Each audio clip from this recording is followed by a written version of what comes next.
बिस्मिल्लाहिर्रहमानिर्रहीम। सुभान दवाखाना की तरफ से तमाम नाजरीन को अस्सलाम वालेकुम वरहमतुल्लाहि वबरकातुहू।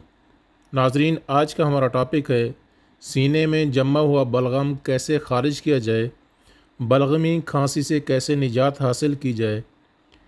नाजरीन, जब आसाबी कमज़ोरी हद से ज़्यादा बढ़ जाती है तो बलगम दिमाग से निकलकर सांस की नाली के ज़रिए फेफड़ों पर जमना शुरू हो जाता है। शुरू शुरू में ये बलगम कच्चा और सफ़ेद रंग का होता है और फेफड़ों से चिपक भी जाता है और फेफड़े उसे उछालने की कोशिश करते हैं तो खांसी की आवाज़, यानी कि बलगम उछालने के लिए जब फेफड़े ज़ोर लगाते हैं, उसको उछालते हैं तो खांसी की आवाज़ आती है। जब कच्चा बलगम होता है तो खांसी के साथ बलगम नहीं निकलता और इसको कहते हैं कि खुश्क खांसी हो रही है। जब बलगम पक कर पीला हो जाता है तो खांसी के साथ बलगम भी निकलना शुरू हो जाता है, तो इसको कहते हैं बलगमी खांसी। दरअसल हमारे फेफड़े एक स्पंज यानी कि फोम की मानद होते हैं, जहां ऑक्सीजन और खून का इंटरेक्शन होता है। जब ये फेफड़े ऑक्सीजन लेते हैं और ऊपर बलगम होने की वजह से ऑक्सीजन लेने में दुश्वारी पेश आती है तो सांस में भी तंगी पैदा हो जाती है, क्योंकि बलगम की वजह से फेफड़ों के कुछ सुराख बंद हो जाते हैं और फेफड़े इस बलगम को निकालने की कोशिश करते हैं। जब बार बार फेफड़े उछालते हैं और बलगम नहीं निकलता तो फेफड़ों में ज़ख्म पैदा हो जाते हैं। फिर थूक के साथ या खांसी के साथ खून भी आने लगता है और बाज़ औक़ात ये नौबत दमा तक भी चली जाती है। सबसे पहले बलगमी मिजाज वाले को दूध, दही, मक्खन और दूध से बनी हुई सारी चीज़ों से परहेज़ करना होगा, क्योंकि ये सारी चीज़ें बलगम में इजाफ़ा करती हैं। इसके बाद गाजर, मूली, कद्दू, टिंडा, तूरी, पैठा और खीर वगैरह से भी परहेज़ करना होगा और गर्म और खुश्क चीज़ों को इस्तेमाल करना होगा।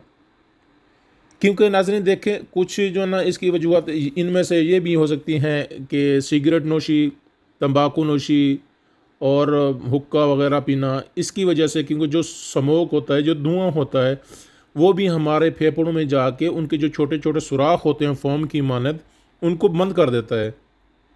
फिर फेफड़े सांस लेने में दुश्वारी महसूस करते हैं तो जैसे ही वो सांस लेते हैं तो वो सुराख बंद होने की वजह से उनको खोलने की कोशिश करते हैं और हमारे यहाँ खांसी की आवाज़ निकलती है। ठीक है। जब फेफड़ों के सुराख नहीं खुलते तो फेफड़े ज़ोर लगा लगा के आखिर ज़ख़म हो जाता है, इन्फेक्शन हो जाता है।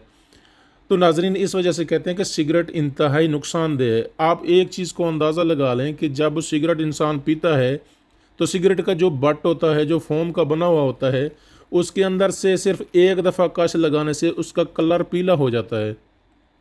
सेम इसी तरीके से जब उसमें बार बार कश लगाते हैं, एक पूरी सिगरेट पीने से उसके आधे सुराख बंद हो जाते हैं।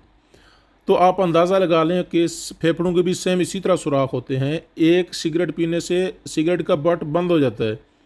जब आप बार बार सिगरेट पिएंगे तो फेफड़ों के सुराख भी इसी तरीके से सिगरेट के बट की तरह बंद होना शुरू हो जाते हैं। तो जब वो ऐसा ऐसा पहले उनके सुराख कम हो जाते हैं, फिर बंद हो जाते हैं, फिर ज़ख़म हो जाते हैं, फिर दमा, फिर कैंसर, इस तरह की बीमारियां लग जाती हैं। तो लिहाजा ये है कि सिगरेट से इज्तनाब करना चाहिए, जो कि इंतहाई नुकसानदेह फेफड़ों के लिए, क्योंकि हमें ऑक्सीजन चाहिए होती है, हम सिगरेट के ज़रिए कार्बन डाइऑक्साइड को घुसेड़ रहे होते हैं फेफड़ों में।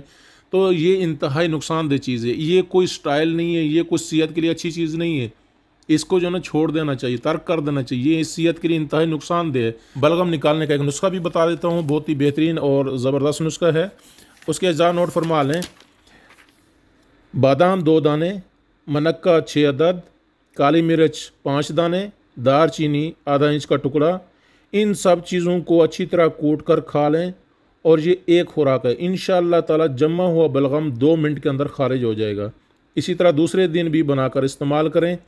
बहुत ही बेहतरीन और आजमाया हुआ नुस्खा है। इसको बनाएं, इस्तेमाल करें और हमें अपनी दुआओं में याद रखें। जिन्होंने अभी तक हमारे चैनल को सब्सक्राइब नहीं किया, प्लीज़ सब्सक्राइब, लाइक और शेयर ज़रूर करें और बेल आइकन को दबा दें ताकि हर नई आने वाली वीडियो आपको वक्त पर मिलती रहे। अल्लाह ताला हम सब का हामी और नासिर हो। अस्सलामु अलैकुम वरहमतुल्लाहि वबरकातुहू।